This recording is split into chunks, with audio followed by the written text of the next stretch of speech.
السلام علیکم ورحمۃ اللہ وبرکاتہ۔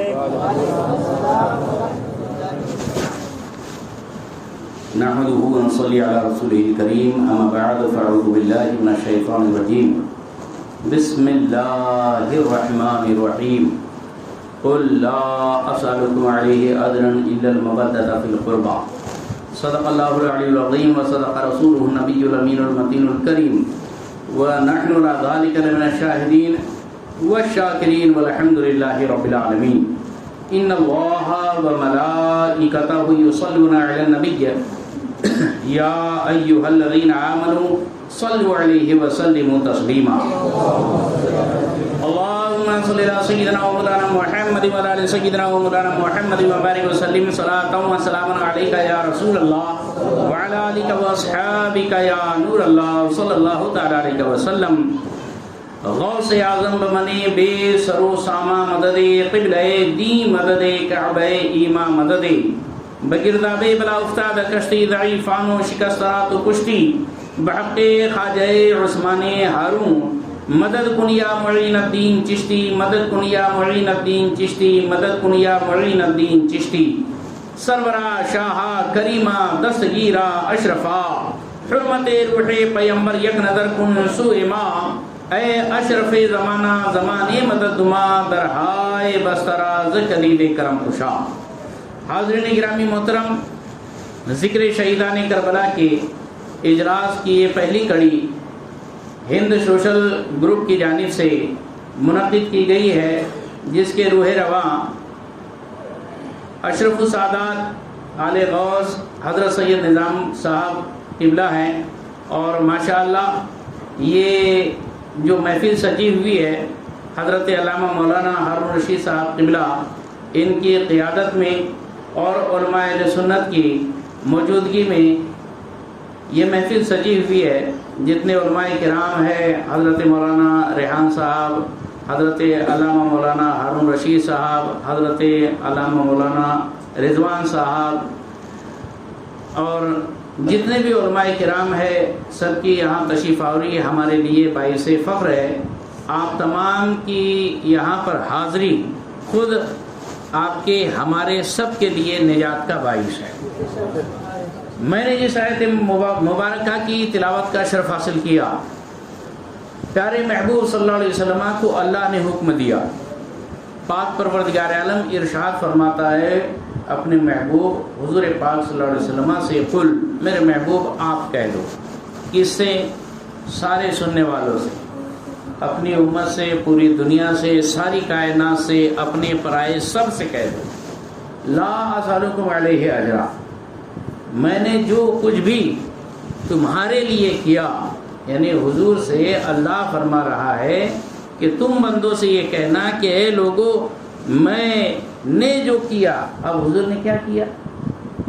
ایمان کا پیغام پہنچایا، قرآن عطا فرمایا، اللہ کا عرفان ہمیں سکھایا، خدا کی بندگی ہمیں بتائی، اور بھٹکتی پیشانیوں کو ایک وحدہ لا شریک کی بارگاہ میں جھکایا، جنت کا دھنی بنایا، جہنم سے نجات دلایا۔ اس سے بڑھ کر اور کیا ہو سکتا ہے؟ یعنی کہہ لیا جائے کہ جو کچھ بھی ہمیں فوز و فلاح، نیک نامی اور خوش نصیبی حاصل ہوئی، یہ سب سرکار پاک صلی اللہ علیہ وسلم کی عنایتوں سے۔ بلکہ سرکار مفتی اعظم ہند رحمۃ اللہ تعالیٰ علیہ تو یہ ارشاد فرماتے ہیں، کھاتے ہیں تیرے در کا، پیتے ہیں تیرے در کا، پانی ہے تیرا پانی، دانا ہے تیرا دانا، غرض کہ ہم کو بھی جو دانا پانی جو کچھ بھی ملا یہ حضور کے صدقے میں ملا، اور یہ جو کچھ بھی ملا اس کے بعد حضور پاک صلی اللہ علیہ وسلم کوئی بھی ریفنڈ نہیں مانگتے۔ لا اسألکم علیہ اجرا، یہ تمام کچھ کرنے پر میں تم سے کوئی اجر نہیں مانگتا، کوئی بدلہ نہیں مانگتا، کوئی عوض نہیں مانگتا، کوئی نذرانہ نہیں مانگتا، کوئی اس کا مبادلہ نہیں مانگتا۔ بس اتنا رکھنا خیال کہ الا المودۃ فی القربى، میرے اہل قرابت سے محبت کرتے رہنا۔ اہل قرابت سے محبت اس آیت پاک سے جزو ایمانی قرار پائی، اہل بیت رسول اللہ سے محبت یہ فرض قرار پائی، اہل بیت رسول اللہ سے محبت لازم و واجب قرار پائی، جس سے کسی مومن کو کبھی بھی کوئی چھٹکارا ہے ہی نہیں۔ اہل بیت رسول اللہ کو مضبوطی سے تھامنا ہی تھامنا ہے، بلکہ حضور پاک صلی اللہ علیہ وسلم نے دوسرے مقام پر تو یہ بھی ارشاد فرمایا اہل بیتی کا سفینۃ نوح من رکبہا نجا ومن تخلف عنہا غرقہ کما قال صلی اللہ علیہ وسلم، میرے اہل بیت کشتی نوح کے مانند ہے، جو اس میں بیٹھا وہ پار لگ گیا، اور جو اس میں نہیں بیٹھ پایا، سوار نہ ہو پایا، وہ غرق ہو گیا، تباہ ہو گیا، ڈوب کر ہلاک ہو گیا۔ اسی لیے سرکار اعلیٰ حضرت امام اہل سنت فاضل بریلوی رضی اللہ تعالیٰ نے ارشاد فرماتے ہیں کہ اہل سنت کا ہے بیڑا پار، اصحاب حضور نجم ہے اور ناو ہے عطرت رسول اللہ۔ اہل بیت رسول اللہ بھی ہمارے لیے ضروری ہے اور صحابہ کرام بھی ہمارے لیے ضروری، کیونکہ صرف اہل بیت کو پکڑ کے رکھے اور صحابہ کرام کی شان میں توہین کرے تو یہ رافضی ہوں گے، اور اگر صرف صحابہ کو پکڑ کے بیٹھے اور اہل بیت رسول اللہ کی توہین کیے تو یہ خارجی ہوں گے۔ اور اہل سنت وہ ہے کہ جن کے ایک ہاتھ میں اہل بیت کا دامن ہے تو دوسرے ہاتھ میں صحابہ کرام کا دامن۔ اس لیے اعلیٰ حضرت بڑے فخر سے کہتے ہیں اہل سنت کا ہے بیڑا پار، بیڑا کشتی کو کہتے ہیں، یہ کشتی ایمان یہاں سے وہاں تک آخرت تک پہنچ جائے گی، دنیا کی اس سمندر سے نہایت ہی چین و سکون امن و عافیت کے ساتھ پار لگ جائے گی، اس لیے کہ نجم ہے، یہ کہ اصحاب حضور نجم ہے اور ناو عطرت رسول اللہ کی ہے۔ جب سفر کرتے ہیں سمندر کا تو راستہ دیکھنے کے لیے، سمت پہچاننے کے لیے آپ کو وہاں کوئی گائیڈ لائن نظر نہیں آئے گی، اس وقت ستاروں سے ہم سمتیں طے کرتے ہیں۔ یہاں پورب ہے، سورج نکل رہا ہے مطلب ادھر پورب ہے، سورج ڈوب رہا ہے یعنی یہ پچھم ہے، یہ قطب کا تارا ہے، یہ فلاں ستارہ ہے، ستاروں سے سمتیں طے کی جاتی ہے۔ اللہ کے رسول صلی اللہ علیہ وسلم نے فرمایا کہ زندگی کے اس سمندر کو طے کرنے کے لیے تمہیں اہل بیت رسول اللہ کی کشتی میں سوار ہونا پڑے گا، اور اس کشتی کو صحابہ کو چھوڑ کر کشتی میں بیٹھو گے، وہ کشتی کہیں بھی بھٹک سکتی ہے، لیکن صحابہ کرام کو اپنا رہنما مانتے ہوئے اہل بیت رسول اللہ کے ساتھ چلو گے تو بیڑا پار ہو جائے گا۔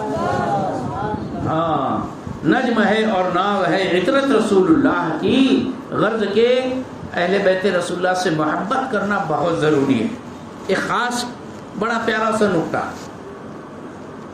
اللہ تبارک و تعالیٰ نے اس آیت پاک میں ارشاد فرمایا الا المودۃ فی القربى، اہل بیت رسول اللہ سے مودت چاہیے۔ آپ بتائیے صاحب، یہ مودت کا لفظ زیادہ پاپولر اور عام چلن میں ہے کہ محبت کا لفظ زیادہ چلن میں؟ محبت کا لفظ، محبت یہ ورڈ بہت سادہ سیدھا اور عام چلن میں ہے، جس کا معنی ہر کس و ناکس، چھوٹا بڑا، پڑھا لکھا، ان پڑھ نادان سب سمجھ جاتے۔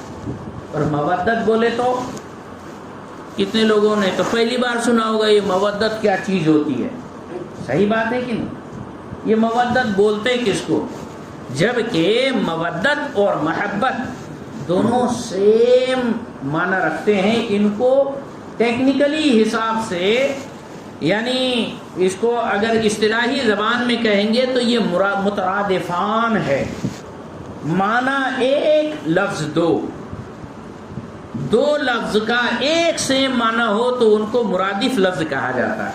تو مودت اور محبت دونوں سیم معنی رکھتے ہیں، پیار کرنا، چاہنا، دل سے کسی سے لگاؤ رکھنا، یہ ہے مودت اور محبت کا معنی۔ لیکن مودت کے اندر بات کچھ خاص ہے، اس لیے رب تبارک و تعالیٰ نے عام سیدھے سادے سب کو پتہ ہونے والے لفظ کو نہ ارشاد فرماتے ہوئے مودت یہاں ارشاد فرمایا۔ اس کی وجہ کیا ہے؟ لوگ نقطہ آفرین ہے، کسی نے اس میں یہ نقطہ بیان کیا کہ مودت حقیقت میں یہ محبت سے بڑھ کر چیز ہوتی ہے۔ جیسے مچھلی کو پانی سے مودت ہے، صرف محبت نہیں مودت ہے۔ پانی کے اندر جب مچھلی رہے گی تو بڑے سکون سے رہے گی، اطمینان سے رہے گی، خوش و خرم رہے گی، اٹکھیلیاں بھرتی رہے گی، کبھی ادھر بھاگ رہی ہے، کبھی ادھر دوڑ رہی ہے، کبھی ادھر لہرا رہی ہے، کبھی ادھر گھوم رہی ہے، وہ مزے سے تیرتی ہے۔ لیکن اگر کسی نے جال ڈالا، ہاتھ بڑھایا، مچھلی پکڑا اور پانی سے نکالا، مودت والی مچھلی پانی کے لیے مودت سے کیسے تڑپتی ہے آپ جانتے ہیں؟ جل بن مچھلی تڑپت جائے، بولتے ہیں نا، مچھلی جل کی رانی ہے، جیون اس کا پانی ہے، باہر نکالو مر جاتی ہے۔ وہی حال ہوگا، تڑپ تڑپ کر مر جاتی ہے۔ پتا چلا رب العزت یہ بتانا چاہتا ہے اہل بیت رسول اللہ سے تمہیں محبت نہیں بلکہ اس سے بڑھ کر مودت ہونا چاہیے، کہ کوئی اہل بیت رسول اللہ سے تمہیں الگ کرنا چاہے تو تمہیں وہ تڑپ اور بے چینی ہونی چاہیے جیسے کسی مچھلی کے اندر بے چینی ہو۔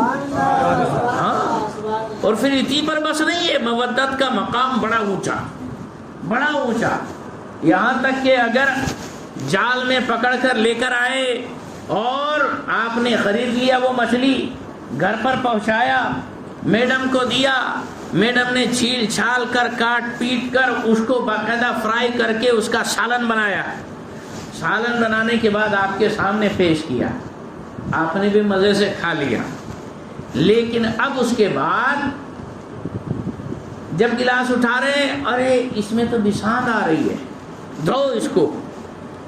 عام برتنوں کو اماں، خالہ اماں تو ایک مرتبہ ہاتھ میں پانی لے کر دھو لیتی ہے، لیکن مچھلی کا ہاتھ جس برتن کو لگ جائے اس کو 10 مرتبہ اچھی طرح سے دھونا پڑتا ہے، بلکہ اچھی طرح سے اس کو کیا کیا سب لگا کے، لکوڈ لگا کے اس کو صاف کرنا پڑتا ہے جب کہیں اس کی بدبو جاتی ہے۔ پتہ چلا مودت ایسی ہے کہ جہاں اگر وہ ٹچ بھی ہو جائے تو وہاں پانی ہی زیادہ لگے گا۔ اتنے پر بس نہیں، آپ بھی جب کھا لیتے ہو تو صرف گوشت روٹی کھا لیا تو یوں ہاتھ دھو لیے چھٹی ہو گئی، کپڑے سے ہاتھ پوچھ لیے چھٹی ہو گئی، لیکن مچھلی کھاتے ہیں تب ہینڈ واش چاہیے اور اچھی طرح سے اس کو رگڑ گھس کر دھوتے ہیں، بار بار سن کے دیکھتے ہیں بدبو گئی کہ نہیں، نشان گئی کہ نہیں، ہاں اس 10 مرتبہ دھوتے، ایکسٹرا پانی لگتا ہے۔ مودت والی ہے نا، جہاں جہاں جائے گی اپنی مودت کو ساتھ لائے گی۔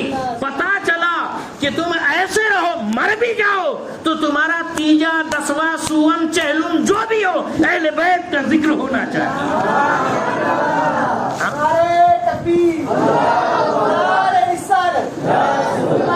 مودت کا مقام اس سے بھی اونچا ہے، اس سے بھی اونچا ہے۔ یہیں پر معاملہ اور قصہ ختم نہیں ہوا، بلکہ آپ تو مچھلی کھا لیے، گھر میں خالہ اماں نے سب پتیلے وتیلے دھو دھا کر گھس گھاس کر رکھ بھی دیا، لیکن جہاں تھوڑا سا لیٹے نہیں، آدھا گھنٹے کے بعد بولتے لاؤ پانی، دو پانی پلاؤ۔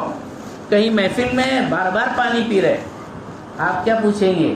لگتا ہے مچھلی وچھلی تو نہیں کھا کے آئے، بہت پانی وہ پی رہے ہو۔ کیا پتا چلا مچھلی کھانے کے بعد پیاس زیادہ لگتی ہے۔ کیوں پیاس زیادہ لگتی ہے؟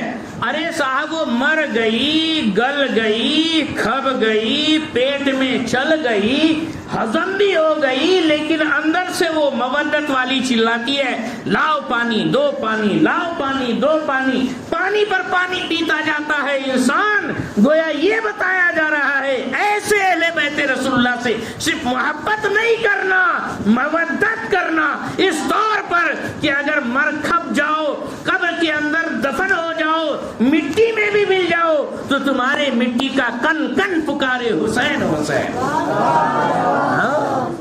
کیا کہنا ہے، اللہ اکبر۔ اللہ رب العزت نے یہی فرمایا الا المودۃ فی القربى، اہل بیت رسول اللہ سے مودت چاہیے، مودت درکار ہے، مودت کا ڈیمانڈ ہے۔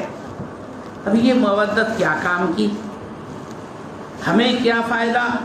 ارے صاحب ایک اور اس کی مثال لے لیجئے مودت کی شان۔ رب تبارک و تعالیٰ کی عبادت ہے نماز، افضل العبادات ہے نماز۔ نماز کے اندر آپ اگر کبھی اس کا خیال بسائے تو صحیح ہے کہ غلط ہے؟ بری بات ہے، غلط بات ہے۔ نماز میں خرابی آئے گی، نماز آپ کی برباد ہو جائے گی۔ کیا فائدہ اسی نماز سے؟ نماز پڑھ رہے ہو اور باقاعدہ حساب کتاب جوڑ رہے ہو. ہاں کہ 2 کلو اس نے ادھار لے کر گیا ہے، 5 کلو اس کو بانٹ دیا ہے، اس سے اتنا لانا ہے، اس سے اس کو دینا ہے. یہ سارا پورا بہی کھاتا حساب اور آوک جاوک آپ سب کچھ نماز کے اندر کر رہے ہو. ایسی نماز کا کوئی فائدہ نہیں. نماز میں پورا دل، دماغ، ذہن، فکر، خیال رب کی طرف متوجہ ہونا چاہیے اور کسی کی طرف توجہ نہیں ہونی چاہیے. یہ عبادت ہے اور عبادت صرف اللہ کے لیے کی جاتی ہے. اس میں کسی اور کا خیال نہیں آنا چاہیے، یہ تو بات کمپلسری ہے، لیکن خدا کا خیال خدا کی حیثیت سے ہونا چاہیے اور محبوبان خدا کا خیال محبوب خدا کی حیثیت سے ہونا چاہیے. تو اس میں کوئی خرابی نہیں ہے. وحدانیت کی آڑ میں لوگ رسالت کی توہین کرتے ہیں. ہاں اللہ کو ایک مانو، اللہ کی عبادت کرو، اس کی آڑ میں رسول اللہ کی شان میں توہین کرتے ہیں. اور بکواس کرنے والے نے تو یہ بھی کہہ دیا اسماعیل دہلوی نے صراط مستقیم کے اندر کہ نماز میں حضور کا خیال آنا گدھے بیل کے خیال سے بدرجہ بدتر ہے. معاذ اللہ. یہ آج بھی کتابوں کے اندر چھپا ہوا ہے، چھپا ہوا نہیں ہے. آپ لوگوں کو حیرانی ہوگی کہ اللہ کے گھر میں سیدھا جس کے واسطے بلائے وہی بات کرنے کو ہونا. ارے صاحب وہی بات کر رہا ہوں، لیکن سونا جنگل رات اندھیری چھائی بدلی کالی ہے، سونے والے جاگتے رہیو چوروں کی رکھوالی ہے. اور سونا پاس ہے تمہارے پاس، ایمان کا سونا آپ کے پاس ہے، سونا پاس ہے، سونا بن ہے، سونا زہر ہے ان پیارو. تو کہتا ہے میٹھی نیند ہے، تیری مت ہی نرالی ہے. اس لیے چوروں کے بارے میں باقاعدہ اعلان کرنا بھی ضروری ہے کہ پھلا چوٹا باندھتا ہے، اس سے قریب مت جانا، اس کو قریب مت آنے دینا. اس کے لیے سنی لوگ باقاعدہ بتا دیتے ہیں رانگ نمبر کیا ہے، اس کی طرف نہیں جانا. تو وہ جو لوگ ہیں ان کی سوچ یہ ہے. باقاعدہ کیا نام ہے کتاب کا؟ صراط مستقیم. کون لکھنے والا ہے؟ اسماعیل دہلوی. کیا لکھا اس نے کہ نماز کے اندر حضور کا خیال آنا معاذ اللہ گدھے بیل کے خیال سے بدرجہ بدتر. استغفر اللہ ربی من کل ذنب واتوب الیہ. ایسا اس نے کیوں بولا؟ بولے نماز اللہ کے واسطے پڑھتے، پھر حضور کا خیال کائے کو آنا؟ حضور کا خیال آئے گا تو تعظیم سے آئے گا، اور تعظیم سے آئے گا تو اللہ کے ساتھ نماز کے اندر کسی اور کی تعظیم کی لہذا شرک ہو جائے گا. مارے گھٹنا پھوٹے سن. کہاں کہاں بالکل انہوں نے دلیلیں جوڑ دی. جبکہ آپ دیکھو رب تبارک و تعالیٰ نے ان وہابڑوں کی بھی نقیہ ایسی رگڑی ہے اور ان کو بھی ایسا بالکل ملیا میٹ کیا ہے کہ تو بولتا ہے میرے محبوب کا خیال لانا بدتر ہے. ارے تو بدتر، تیری نسل بدتر ہوگی. میرے سرکار پاک صلی اللہ علیہ وسلم تو افضل ہے، برتر ہے، اور شاہوں کے شاہ ہے، شہین شاہ ہے، شاہ کونین ہے. اللہ اکبر. 2 جہاں کی دولتیں ہیں ان کے خالی ہاتھ میں. لیکن دیکھو اللہ نے ان کو کیسے مجبور کیا، گستاخان رسول کو. نماز کے اندر التحیات تشہد کے بعد کیا پڑھا جاتا ہے؟ درود ابراہیم ہے کیا؟ نماز بھی اگر کبھی آپ سمجھ کے پڑھ لو نا، سارے مسائل حل ہو جائیں گے. جتنے 72 فرقے سارے چھٹ چھٹا کر الگ ہو جائیں گے. ہاں درود ابراہیم یہ ہے کہ اللہم صلی علی محمد وعلی آل محمد کما صلیت علی ابراہیم وعلی آل ابراہیم انک حمید مجید. اللہم بارک علی محمد وعلی آل محمد کما بارکت علی ابراہیم وعلی آل ابراہیم انک حمید مجید. درود ابراہیم یہ خاص حضور پاک صلی اللہ علیہ وسلم نے یہ درود حضرت عبداللہ ابن مسعود کو سکھایا. ہاں درود پڑھو تو ایسے پڑھو. سرکار پاک صلی اللہ علیہ وسلم نے ہاتھ میں ہاتھ لے کر حضرت عبداللہ ابن مسعود کو سکھایا ہے. یہ درود ابراہیم تمام درودوں میں سب سے افضل ہے، کیونکہ یہ حضور پاک صلی اللہ علیہ وسلم نے تعلیم دیا ہے. جو حضور سکھائے ان سے بڑھ کر کیا چیز ہو سکتی ہے؟ سمجھ میں بات. اب اس میں ہے کیا، اس کا ترجمہ کیا ہے، اس کا میننگ کیا ہے، اس کا ترجمہ، اس کا کیا ارتھ کیا ہے؟ اللہم اے اللہ صلی علی محمد، رحمت نازل فرما محمد صلی اللہ علیہ وسلم، وعلی آل محمد، اور آل محمد پر بھی رحمت نازل فرما۔ کیا سمجھے؟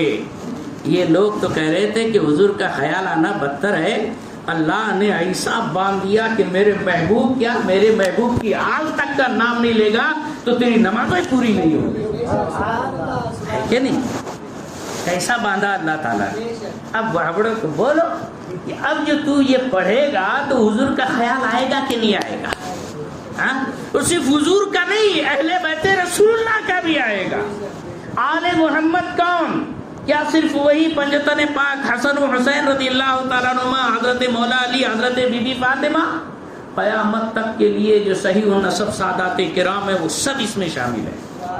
اہل بیت رسول اللہ کو کی کتنی ذمہ داری بڑھ گئی کہ جب اتنی بڑی شان ہو گئی تو ہم کو کیسے ہونا چاہیے۔ غرض کے سنو سمجھو، اہل بیت رسول اللہ پر درود پڑھنا یہ نماز کے اندر ہمارے اوپر لازم قرار دیا گیا، بغیر اس کے ہماری نماز ہی کامل نہیں ہو سکتی، پوری نہیں ہو سکتی، ادھوری رہ جائے گی اور مزہ ہی ختم ہو جائے گا، روح ختم ہو جائے گی۔ پتہ چلا اہل بیت رسول اللہ وہ ہیں کہ جس نماز میں غیر اللہ کا خیال نہیں لاتے ہم، وہاں اللہ کے رسول اور آل رسول کا خیال لانا ہمارے لیے خدا و رسول کی جانب سے کمپلسری ہے۔ کتنی بڑی بات، اہل بیت رسول اللہ کی شان سے کون انکار کر سکتا تھا؟ یہ ساری باتیں کیا یزید کو معلوم نہیں تھی؟ یہ ساری باتیں ابن زیاد کو معلوم نہیں تھی؟ کیا عمرو بن سعد کو یہ بات معلوم نہیں تھی؟ کیا شمر جوسن کو یہ بات معلوم نہیں تھی؟ کیا کوفیوں کو یہ باتیں معلوم نہیں تھی؟ ساری باتیں معلوم تھی۔ حضور پاک صلی اللہ علیہ وسلم کا وصال 11 ہجری میں ہوا، حضور کا وصال، اور سن 61 ہجری کے اندر یہ واقعہ کربلا ہوا۔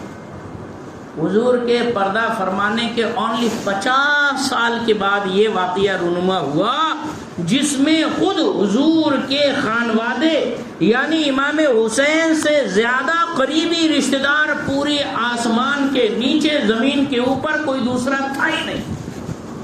ایسی قریبی شخصیت کو لوگوں نے بے دردی کے ساتھ شہید کیا۔ کون؟ کلمہ پڑھنے والے، نماز پڑھنے والے، روزہ رکھنے والے، بڑی بڑی داڑھی رکھنے والے، بڑے بڑے پھیٹے باندھنے والے، جبے والے، دستار والے، اور بڑی حدیثیں سنانے والے، تعداد میں بھی زیادہ 22,000 اور یہاں 72۔ یہ واقعہ کربلا بتا رہا ہے کہ اس کو آسان مت جانو، یہ زندگی جینے کا پورا اصول، ضابطہ، اسلوب بتایا جا رہا ہے کہ کثرت یہ حقانیت کی دلیل نہیں ہوتی۔ ہمیشہ جو غالب رہے گا، جو کثرت والا رہے گا، جو کوانٹٹی میں رہے گا وہی صحیح ہے، یہ مت سمجھ لینا۔ شان شوکت اور لاؤ لشکر اور روپیہ پیسہ، اقتدار اور سب کچھ جس کے پاس ہو وہی صحیح ہو جائے، یہ صحیح نہیں ہے، بلکہ حق اور حقانیت کی معیاری کچھ الگ ہوتا ہے۔ لہذا پہلے حق کو پہچانو۔ پتہ چلا کہ جو اصل ایمان ہے وہ کوانٹٹی نہیں کوالٹی کو دیکھتا ہے۔ 72 ہے لیکن کوالٹی ایسی ہے کہ ایک ایک 1000 پر بھاری ہے، بلکہ ایک ایک پوری دنیا سے اونچی شخصیت کا مالک ہے۔ کوالٹی ایسی ہونی چاہیے، ورنہ کوانٹٹی میں تو بہت سارے جانور بھی ہو جاتے ہیں تو کیا وہ ان کی افضلیت ہو جائے گی؟ بالکل نہیں۔ تو یہ ایک اصول ضابطہ بھی بتایا گیا ہے۔ لوگ وقت کے دھارے کے ساتھ بہہ جاتے ہیں، سوچتے ہیں کہ چلو بس ادھر کو ہوا ہو جدھر کو، ایسا نہیں ہونا چاہیے۔ حق کا دامن ہاتھ سے نہیں چھوٹنا چاہیے۔ بہرحال اہل بیت رسول اللہ کی یہ شان ہے کہ اے نماز کے اندر ان پر درود پاک پڑھنے کا ہمارے لیے ضروری قرار دیا گیا اور درود ابراہیم پڑھنا یہ سنت قرار دیا. اگر کسی نے جان بوجھ کر درود ابراہیم نہیں پڑھا اس کی نماز ناقص ہے اور کیا کہتے ہیں ادھوری ہے. بھلے ہی نماز ہو جائے گی لیکن وہ کامل نہیں قرار پائے گی. سمجھ میں آئی بات؟ ہاں یہ حال ہے. لیکن آپ سوچو تو صحیح، نماز میں جن کو جگہ دے دی گئی ان کی اہمیت اتنی بڑی ہے. سمجھنے کی بات ہے، اس سے زیادہ آسان دلیل اہل بیت رسول اللہ کی افضلیت پر کچھ ہو ہی نہیں سکتی. تو آخر ہم جو درود ابراہیم پڑھتے ہیں اس کا میننگ بھی تو سمجھنا چاہیے. ہم دعا کرتے ہیں یا اللہ تعالیٰ رحمت نازل فرما حضور پر اور حضور کی آل پر، جیسے حضرت ابراہیم اور ان کی آل پر تو نے رحمت نازل فرمائی. صلاۃ کے معنی ہی ہے، جب یہ لفظ صلاۃ کی نسبت اللہ کی طرف کی جائے تو اس کا معنی ہوتا ہے نزول رحمت، رحمت نازل کرنا. یہی صلاۃ کی نسبت جب فرشتوں کی طرف کی جائے تو اس کے معنی ہوتے ہیں دعائے نزول رحمت، کہ فرشتے دعا کرتے ہیں یا اللہ تیرے محبوب پر رحمت نازل فرما.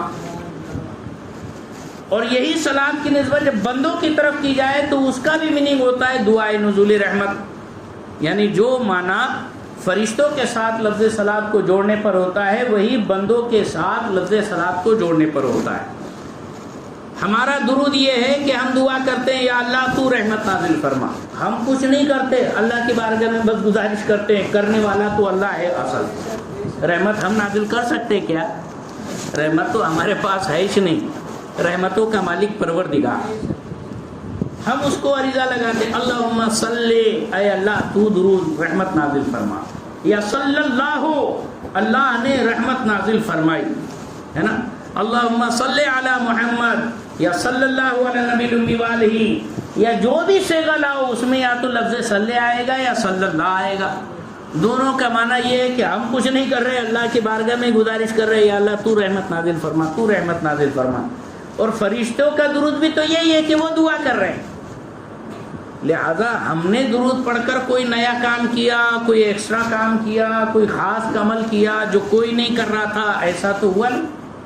اللہ پہلے سے ہی رحمت نازل فرما رہا ہے. قرآن کی آیت ہے نا ان اللہ و ملائکتہ یصلون علی النبی، اللہ اور اس کے فرشتے محبوب پر درود پڑھتے ہیں. مطلب اللہ کا درود یہ کہ اللہ رحمت نازل فرماتا ہے، فرشتے دعائے رحمت کرتے رہتے ہیں.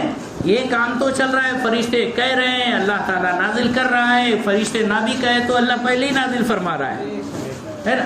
نہ فرشتوں کی کہنے کی ضرورت ہے، لیکن بس ایک سسٹم بنا دیا تاکہ میرے محبوب کی شان پتہ چلے کہ ہر فرشتہ میرے محبوب پر رحمتوں کی دعائیں کر رہا ہے. اب اس نیک عمل میں یا ایھا الذین آمنوا صلو، اے ایمان والو تم درود پڑھو، یعنی تم بھی دعا کرو یا اللہ اور رحمت نازل فرما اور رحمت نازل فرما. تو ہم بولیں گے نہیں اللہ کرے گا، ایسا کچھ ہے کیا؟ ہمارے بولنے سے تو ہمارے گھر میں بھی کام نہیں ہوتا. صحیح بات ہے کہ نہیں؟ تو ہمارے بولنے سے اللہ کام کرے ایسا تو ہے نہیں نا. رب تعالیٰ تو پہلے ہی رحمتوں کی برسات فرما رہا ہے. ہم کو صرف اس لیے شامل کیا گیا اس دھارے میں تاکہ محبت والے ہو یہ پتہ چل جائے. یا ایھا الذین آمنوا صلوا علیہ وسلموا تسلیما، تم درود پڑھو اور خوب سلام پڑھو. یہ ایمان والوں کو چن کر حکم دیا گیا، آرڈر دیا گیا. ایمان والے ہوں گے تو سلام پڑھیں گے، ایمان والے ہوں گے تو درود پڑھیں گے. نہیں اگر ایمان والے ہوں گے تو کہیں کو سلام پڑھیں گے. جس کو مرچی لگتی تو سمجھ لینا کہ کون سا ہے وہ. سمجھ میں ہی بات، ایک دم آسان بات. اب یہ ہے کہ ہم اللہ کی بارگاہ میں دعا کرتے ہیں.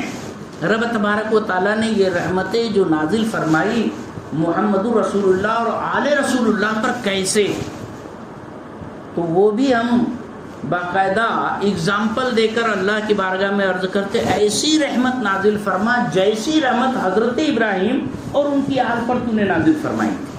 پھر آگے بولتے اللہم بارک علی محمد وعلی آل محمد، اے اللہ تعالیٰ برکت عطا فرما محمد صلی اللہ علیہ وسلم اور آل محمد صلی اللہ علیہ وسلم پر. کما بارکت علی ابراہیم وعلی آل ابراہیم، جیسے تو نے برکت نازل فرمائی حضرت ابراہیم علیہ السلام اور ان کی آل پر برکت نازل فرمائی. انکا حمید مجید، بے شک تو قابل تعریف اور بزرگ و برتر ہے. یہ ہم درود ابراہیمی پڑھتے ہیں جس کا معنی مطلب میننگ اور یہ ہوا. اللہ تعالیٰ نے یہ دعا قبول کی، اس لیے کہ نماز کے اندر کی جانے والی دعا کبھی رد ہوتی ہی نہیں. اللہ نے قبول فرمائی. اب حضور پر اور آل حضور پر اللہ نے ویسی ہی برکت، ویسی ہی رحمت نازل فرمائی جیسے آل ابراہیم پر نازل فرمائی. ایسا کیوں ہم باقاعدہ حوالہ دیتے ہیں کہ ابراہیم علیہ السلام اور ان کی آل پر جیسے رحمت نازل فرمائی، برکت نازل فرمائی، ویسی برکت. تو کیا برکت تھی آل ابراہیم پر؟ کبھی سوچا ہے؟ نماز تو پڑھتے ہیں لیکن کبھی اس میں غور کیا ہے کہ حضرت ابراہیم علیہ السلام پر کیا برکت تھی، حضرت ابراہیم علیہ السلام پر کیا رحمت تھی اللہ کی؟ وہ یہ، حضرت ابراہیم علیہ السلام کے 2 بیٹے، بڑے بیٹے حضرت اسماعیل علیہ السلام، ابھی قربانی گیا نا. ہاں، غریب و سادہ و رنگی ہے داستان حرم، ابتدا ہے جس کی حسین، انتہا ہے اسماعیل. اللہ اکبر. حضرت اسماعیل علیہ السلام اور چھوٹے بیٹے یہ نہیں معلوم، حضرت اسحاق علیہ السلام. حضرت اسحاق علیہ السلام کے ایک اور بیٹے ہوئے، حضرت ابراہیم کے پوتے، اسحاق علیہ السلام کے بیٹے حضرت یعقوب علیہ السلام. حضرت یعقوب علیہ السلام کا لقب ہے اسرائیل. یعقوب علیہ السلام کے 12 بیٹے، ایک بیٹے حضرت یوسف علیہ السلام اور ان کے 11 بھائی. یوسف علیہ السلام نے خواب میں دیکھا کہ 11 کوكبا والشمس والقمر رأيتهم لی ساجدین، کہ اللہ اے ابو جان میں نے خواب میں دیکھا کہ 11 ستارے اور چاند سورج مجھے سجدہ کر رہے ہیں. سورہ یوسف کا واقعہ ہے نا. تو یہ حضرت یوسف علیہ السلام اور ان کے 11 بھائی، ٹوٹل ملا کے 12 بیٹے تھے حضرت یعقوب علیہ السلام کے. ہر بیٹے سے بے شمار اولادیں ہوئی، بڑے بڑے قبیلے بنے. یہ 12 قبیلے بنی اسرائیل کہلائے. یہ بنی اسرائیل کون ہوئے؟ آل ابراہیم. ان پر کیا فضل اللہ نے برکت نازل فرمائی تھی؟ ان پر فضیلت یہ نازل فرمائی کہ بنی اسرائیل میں 70,000 انبیاء کرام پیدا فرمائے. بنی اسرائیل کے اندر 70,000 بادشاہ پیدا فرمائے. ہاں، حضرت موسیٰ علیہ السلام سے لے کر عیسیٰ علیہ السلام تک، حضرت ابراہیم علیہ السلام کے بعد جتنے بھی پیغمبر ہوئے سب بنی اسرائیل میں آئے. ہاں، حضرت داؤد، حضرت سلیمان، حضرت ہود، یہ سب کچھ کیا تھے؟ یہ بنی اسرائیلی پیغمبر تھے اور پورے 70,000 کی تعداد میں. کتنی بڑی فضیلت ہے نا، کتنی بڑی فضیلت. 70,000 پیغمبر حضرت ابراہیم علیہ السلام کے چھوٹے بیٹے کی نسل میں اللہ نے پیدا فرمائے، اور بڑے بیٹے کی نسل میں ایک اکیلے امام الانبیاء، تاجدار کائنات، سید المرسلین محمد رسول اللہ صلی اللہ علیہ وسلم تشریف لائے. ہاں، حسن یوسف دم عیسیٰ ید بیضا داری، آنچے خوبا ہما دارند تو تنہا داری. یہ ساری خوبیوں کے مالک اکیلے حضور پاک صلی اللہ علیہ وسلم. یہ حضرت اسماعیل علیہ السلام کی اولاد میں پیغمبر پیدا ہوئے. یہ بتانا ہے کہ ہم جو دعا کرتے ہیں درود ابراہیم کے اندر، ایسی رحمت نازل فرما جیسے آل ابراہیم پر، تو آل ابراہیم پر یہ رحمت تھی، ویسی انداز آل رسول اللہ کے اندر. مصطفیٰ جان عالم صلی اللہ علیہ وسلم کے 2 شہزادے، امام حسن، امام حسین. حضور نے فرمایا ہر ایک کی نسل اس کے بیٹے سے چلتی ہے، میری نسل میری فاطمہ سے چلے. حسنین کریمین کو لے کر سرکار نے فرمایا یہ دونوں میرے بیٹے ہیں. بڑے بیٹے حضرت امام حسن، چھوٹے بیٹے حضرت امام حسین. حضرت ابراہیم کے چھوٹے بیٹے کی نسل میں 70,000 پیغمبر پیدا ہوئے. اب تو پیغمبر آنے والے نہیں، حضور آ گئے. حضور کے بعد ولی آئیں گے، ہے نا، ولایت کا درجہ چالو ہے. لہذا آپ دیکھیں گے کہ حسینی بزرگان دین بے شمار نظر آتے. شہنشاہ ناصر حسینی ہے اور بہت سارے بزرگان دین حسینی ہے.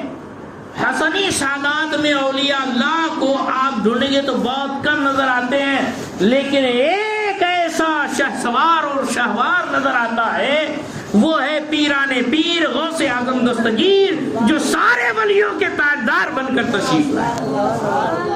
نہیں سمجھے؟ ہاں، تو ہم نے جو دعا کی اور ساری دنیا جو دعا کرتی ہے، اللہم صلی علی محمد وعلی آل محمد کما صلیت علی ابراہیم وعلی آل ابراہیم انک حمید مجید، یہ شان پوری اہل بیت رسول اللہ میں بھی نظر آتی ہے. دوستان گرامی، اہل بیت رسول اللہ سے محبت انتہائی لازمی اور ضروری چیز ہے، اور بغیر اہل بیت رسول اللہ کے ہماری کشتی پار نہیں لگ سکتی. اللہ اکبر.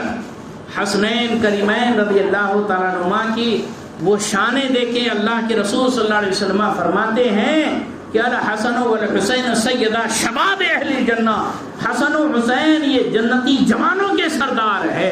کبھی حضور فرماتے ہیں اللہم انی احبہما، اے اللہ میں یہ دونوں سے پیار کرتا ہوں، فاحبہما تو بھی ان سے پیار فرما، واحب من یحبہما اور اس سے بھی تو پیار فرما جو ان دونوں سے پیار فرما. خدا کا محبوب بننے کا انتہائی شارٹ کٹ راستہ. محبوب الہی سے ان کے پیر و مرشد نے فرمایا تھا نظام الدین بتاؤ محبوب بننا چاہتے ہو کہ محب بننا چاہتے ہو؟ حضرت نظام الدین اولیاء پریشان ہو گئے، کیا کروں؟ تو انہوں نے کہا حضور اگر اجازت ہو تو امی سے پوچھ کے آؤں.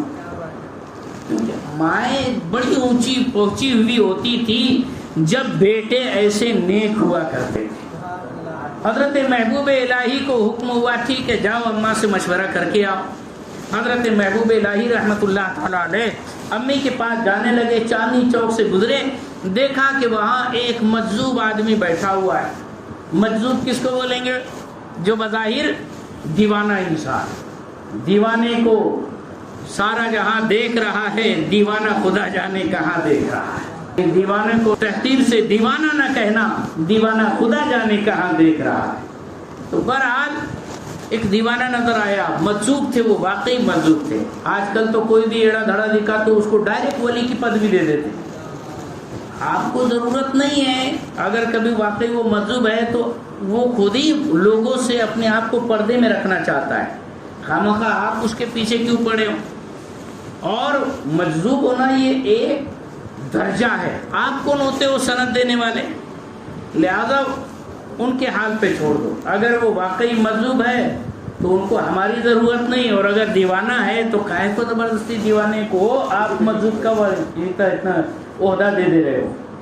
لہذا پہلے اپنا تو دیکھو. بہرحال آج کل لوگ جو ہے شارٹ کٹ مارنے کے چکر میں نماز نہیں پڑھیں گے، روزہ نہیں پڑھیں گے، آڑے ٹیڑے باباؤں کے پیچھے بہت پڑھیں گے. ارے بولے وہ تو ایسا بولتے، وہ گالیاں دیتے تو بہت ثواب ملتا اور بہت کام ہو جاتا. ارے تو یہاں آ کے درود پڑھنا تیرا کام یہاں بن جانے والا ہے نا. ماں بہن کی گالیاں سننے کے واسطے اس کے پیچھے پڑا ہے. صحیح بات ہے کہ نہیں؟ یہاں اللہ رسول کا نام لینے کو لاج لگتی، وہاں بھلتی باتیں سننے کے لیے ایک دم بالکل ویاکل ہو کے نمبر لگا کے کھڑے رہتے. عجیب لوگ ہیں. بہرحال معاملہ یہ ہے کہ وہ مجذوب تھے اور واقعی خدا رسیدہ بزرگ تھے. انہوں نے کہا نظام الدین کیا بات ہے، کہاں جا رہے ہو؟ کہا پیر و مرشد نے کہا ہے کہ محبوب بنو گے کہ محب بنو گے. تو کیا جواب دیا؟ میں کہا امی سے پوچھ کے بتاؤں گا. کہا امی سے پوچھ کے بتاؤ گے؟ میں بتا دوں. کہا نہیں میں امی سے پوچھ کے بتاؤں گا. بڑے جو بزرگ ہوتے ہیں نا، ماں باپ کے بڑے فرما بردار ہوتے ہیں. یہاں اگر کبھی ایسا کچھ ہو جائے تو کہاں امی کہاں ابا، کوئی کسی کو پوچھتا ہی نہیں. امی ابا کی تو کوئی حیثیت ہی نہیں ہے آج کل کسی کی نظر میں. جبکہ غوث و کتب خواجہ جیسے دعاؤں کی تاثیر رکھنے والے بزرگ آپ کے ولی اللہ گھر کے اندر موجود ہے، ماں باپ کی شکل میں.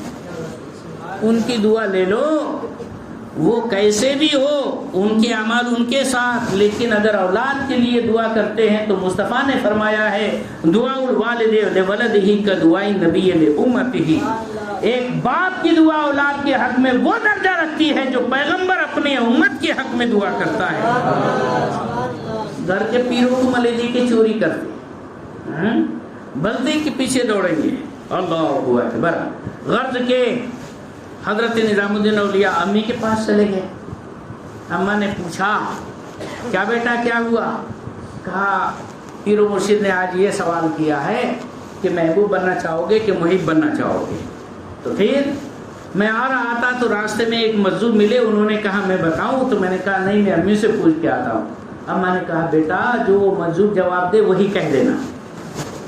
ماں بھی بڑی اللہ والی ہے نا، کہا وہ جو مجذوب جواب دیں گے وہی جواب تم سنا دینا پیر صاحب کی بارگاہ میں۔ اب جو حضرت محبوب الہی واپس آئے نظام الدین اولیاء، دیکھا کہ وہاں وہ بزرگ موجود ہی نہیں ہے، آزو بازو تلاش کیا، ڈھونڈا، اور آخر کسی سے پوچھا تو حضرت آپ تو صبح گئے ابھی شام کو آ رہے، دوپہر میں ان کا انتقال ہو گیا تھا، اور وہ آدمی کوئی ولی اللہ تھوڑی تھا، ایڑا آدمی تھا، ایسا تھا، پاگل تھا، یہ تھا وہ تھا، زندگی پورے جسم کے اندر بدبو آ رہی تھی، لوگوں نے اس کی لاش گھسیٹ کر کوڑے کرکٹ کے ڈھیر کے اوپر ڈال دیے، وہیں پڑی ہوں گی لاش۔ اللہ اکبر۔ حضرت محبوب الہی ان کے رونگٹے کھڑے ہو گئے، ارے اتنا بڑا روشن ضمیر بزرگ انسان مجذوب، لوگ اس کو نہیں پہچان پائے، کوڑے کے ڈھیر پر ڈال دیا۔ پہنچے وہاں، بڑی شان بے نیازی کے ساتھ ان کی لاش جو ہے کچرے کے ڈھیر کے اوپر چتی پڑی ہوئی۔ کہا حضرت آپ نے کہا تھا نا کہ واپس آ کے میرے سے جواب لے کے جانا، جواب دینے سے پہلے چلے گئے، اب کس سے جواب پوچھوں گا؟ تو اچانک لاش میں حرکت ہوئی اور گردن اٹھا کر کہا کہ اے نظام الدین کاہے فکر کرتے ہو، میں نے محب یعنی محبت کرنے والا بننے، عاشق خدا بننے کی کوشش کی تھی، تو مجھے اتنا آزمایا گیا، اتنا آزمایا گیا، زندگی بھر تو آزمایا ہی گیا، مرنے کے بعد بھی آزمائش چالو ہے، کچرے کے ڈھیر پر پڑی ہے میری لاش۔ محب نہیں بلکہ محبوب بننے کی کوشش کرنا، محبوب بننا۔ اب بزرگ کی طرف سے جواب مل گیا، ان کی تجہیز و تکفین کرا کے پیر و مرشد کے پاس جب پہنچے، پیر و مرشد کے پاس پہنچے نہیں، اس سے پہلے ہی چاروں طرف سے آواز آ رہی ہے، ارے محبوب الہی مبارک ہو، محبوب الہی مبارک ہو، محبوب الہی مبارک ہو۔ چاروں طرف سے بشارتیں آ رہی ہے، بدھائیاں مل رہی ہے، محبوب الہی کا لقب ملا، یہ خدا کی طرف سے ان کو محبوبیت کا مقام عطا ہوا۔ محبوب کا مطلب یہ ہوتا ہے کہ جس سے پیار کیا جائے، جس سے محبت کی جائے، ظاہر بات ہے اس کی دلداری کی جاتی ہے، اس کی ناز برداری کی جاتی ہے، اس کے ارمان پورے کیے جاتے ہیں، اس کی باتیں، اس کی زبان سے نکلے ہوئے الفاظ پورے کیے جاتے ہیں۔ اور جو محبوب بننا، محب بننا چاہے، عاشق، تو اس کو کتنا آزمایا جاتا ہے۔ آج کل تو دیکھو بولے فون لا کے دے، ریچارج مار کے دے، یہ جوڑا لا کے دے، وہ سونا لا کے دے، یہ لاکٹ لا کے دے، بیچارے عاشق لوگ وہیں بالکل کنگال پتی کروڑ پتی بن جاتے۔ ہاں تو عاشق اگر محب بننا چاہے تو بڑی پریشانی ہے، محبوب بنو تو بڑی شان ہوتی ہے، ناز برداری ہوتی ہے۔ محبوب آپ وہ مقام کیسے پا سکتے ہیں؟ بڑی مشکل ہے نا، آپ کو وہ رتبہ کیسے حاصل ہو سکتا ہے؟ بہت مشکل ہے۔ مصطفیٰ جان عالم صلی اللہ علیہ وسلم نے اس کا انتہائی آسان شارٹ کٹ راستہ عطا فرما دیا۔ وہ کیا راستہ کہ حسنین کریمین کو لے کر حضور نے دعا فرما دی، اللہم انی احبہما، اے اللہ میں ان دونوں سے پیار کرتا ہوں، فاحبہما، تو بھی ان دونوں سے محبت فرما، واحب من یحبہما، اور جو میرے حسن حسین سے پیار کرے ان سے بھی تو محبت فرما، ان کو بھی اپنا محبوب بنا۔ لہذا آپ حسنین سے محبت کریں گے، خدا کے محبوب بن جائیں گے۔ یہ ہے رب تبارک و تعالیٰ کی طرف سے انعام۔ اہل بیت رسول اللہ سے پیار کرنے کا۔ لہذا اسی لیے سرکار اعلیٰ حضرت عظیم البرکت امام اہل سنت رضی اللہ تعالیٰ عنہ فرماتے ہیں کہ کیا بات رضا اس شبنستان کرم کی، زہرا ہے کلی جس میں حسین اور حسن پھول، اور اہل سنت کا ہے بیڑا پار اصحاب حضور، نجم ہے اور ناو ہے عطرت رسول اللہ کی۔ اہل سنت کا ہے بیڑا پار، اصحاب حضور نجم ہے اور ناو ہے عطرت رسول اللہ کی۔ اللہ کے پیارے محبوب صلی اللہ علیہ وسلم کی اہل بیت سے محبت انتہائی لازمی جز ہے۔ لہذا یہ دل کے اندر بسا کے رکھنا بہت کچھ درس دیتا ہے۔ یہ واقعہ کربلا اس کے اندر جو تھی، آپ اندازہ کریں کہ صرف 50 سال ہوئے تھے حضور کو پردہ فرمائے ہوئے، اور اتنی خون ریز جنگ ہو گئی، ایسے بھینکر واقعہ ہو گیا کہ حضور کے اہل بیت، سرکار کا سب سے قریبی رشتہ دار اور بیٹا جس کو سرکار نے فرمایا، اس کو لوگوں نے ذبح کر ڈالا۔ حیرت کی بات ہے کہ نہیں؟ کیوں آخر کیوں؟ یہ تھی لالچ، پیسہ، دنیا کی چاہت۔ دنیا کی محبت میں اتنا بھی اندھا نہیں ہونا چاہیے کہ حق حلال جائز ناجائز اچھا برا سب کچھ بھلا دو، بلکہ اپنے اوپر حق اور حقانیت اور خدا کی بندگی کا ایسا نشہ سوار کرو کہ اہل بیت رسول اللہ صلی اللہ علیہ وسلم سے اگر سچی محبت ہوگی تو یقیناً آپ کے اندر وہ استقامت کا جذبہ بیدار ہوگا جو امام حسین علی مقام رضی اللہ تعالیٰ عنہ کے اندر تھا۔ ہاں، یہ کربلا کی داستان بتاتی ہے کہ دنیا جو ہے جیسے وہ سمندر ایسا، اور ایک مومن جو ہے وہ کشتی کی طرح ہے۔ سمندر کے اوپر اگر کشتی ہے تو تیرے گی، سمندر کو اگر کشتی میں بیٹھا لو گے تو ڈوب جاؤ گے۔ ویسے ہی دنیا کے اوپر شہسوار ہو کر چلو گے تو تیر جاؤ گے، دنیا ہی کو اندر اپنے دل کے اندر بیٹھا لو گے تو یہی ہلاک و تباہ ہو جاؤ گے۔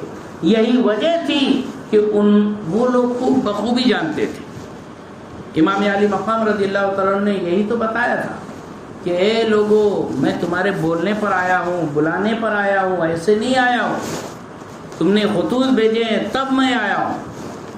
باقاعدہ وہ 22,000 کے لشکر میں ایک ایک انسان کو حضرت امام علی مقام پہچانتے تھے۔